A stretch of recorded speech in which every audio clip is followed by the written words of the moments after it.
শ্রী রামকৃষ্ণ কথামৃত থেকে পাঠ করছি প্রথম ভাগ নবম পরিচ্ছদের একটি অংশ পাঠ করছি। ব্রাহ্ম সমাজে বিদ্বেষ ভাব। তিনি অন্তর্যামী, তাকে সরল মনে শুদ্ধ মনে প্রার্থনা করো, তিনি সব বুঝিয়ে দেবেন।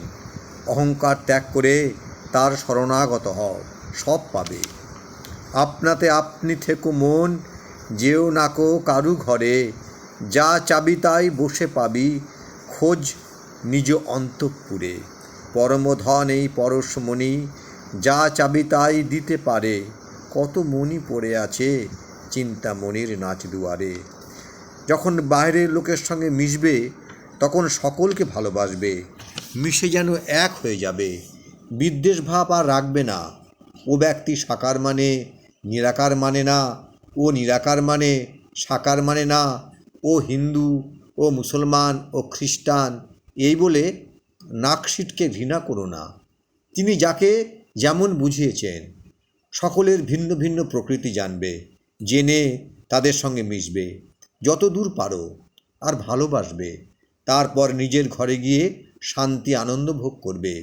জ্ঞানদীপ জেলে ঘরে ব্রহ্মময়ীর মুখ দেখো না, নিজের ঘরে স্বস্বরূপকে দেখতে পাবে। রাখাল যখন গরু চড়াতে যায়, গরু সব মাঠে গিয়ে এক হয়ে যায়, এক পালের গরু। যখন সন্ধ্যার সময় নিজের ঘরে যায়, আবার পৃথক হয়ে যায়। নিজের ঘরে আপনাতে আপনি থাকে। সন্ন্যাসে সঞ্চয় করিতে নাই, শ্রীযুক্ত বেণীমাধব পালের অর্থের সদ্ব্যবহার। রাত্রি 10টার পর শ্রীরামকৃষ্ণ দক্ষিণেশ্বরের কালীবাড়িতে ফিরিবার জন্যে গাড়িতে উঠিলেন। সঙ্গে দু একজন সেবক ভক্ত। গভীর অন্ধকার, গাছতলায় গাড়ি দাঁড়িয়ে। বেণীপাল রামলালের জন্যে লুচি মিষ্টান্নাদি গাড়িতে তুলিয়া দিতে আসিলেন। বেণীপাল মহাশয়, রামলাল আসিতে পারেন নাই, তার জন্যে কিছু খাবার এদের হাতে দিতে ইচ্ছা করি, আপনি অনুমতি করুন।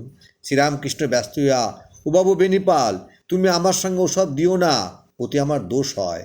আমার সঙ্গে কোনো জিনিস সঞ্চয় করে নিয়ে যেতে নেই, তুমি কিছু মনে করবে না। বেণীপাল, জি আজ্ঞা, আপনি আশীর্বাদ করুন। শ্রীরামকৃষ্ণ, আজ খুব আনন্দ হলো। দেখো, অর্থ যার দাস সেই মানুষ। যারা অর্থের ব্যবহার জানে না তারা মানুষ হয়ে মানুষ নয়। আকৃতি মানুষের, কিন্তু পশুর ব্যবহার। ধন্য তুমি, এতগুলি ভক্তকে আনন্দ দিলে।